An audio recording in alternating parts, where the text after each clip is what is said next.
अस्सलाम वालेकुम।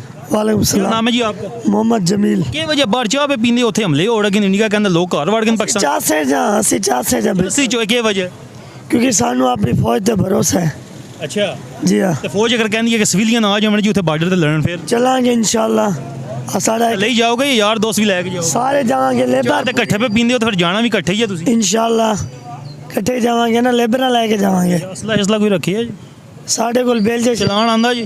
जी हाँ जी हाँ, चलान आंदे चलाना आंदा है। यानी कि चलाओगे उत्थे अगर टंग दे के लेटना पै जाए लेटांगे, पाकिस्तान दे वास्ते?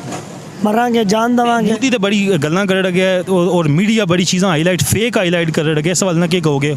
गलत खबरां चला लगे कि पाकिस्तानी डर के घर वड़ गए, तुसीं इत्थे बह के राती 8:30 बजे ते चाह पी लगे। वो इवें पुराने खबरां दिखा रहे हैं, नवी न्यूज़ नहीं दे रहे। नवीं न्यूज़ तुसीं दसो ना अज नवे असी न्यूज़ श्यूज़ घट सुनते हैं, चैनल वाले नूं तकदे हैं। के पैगाम दवोगे?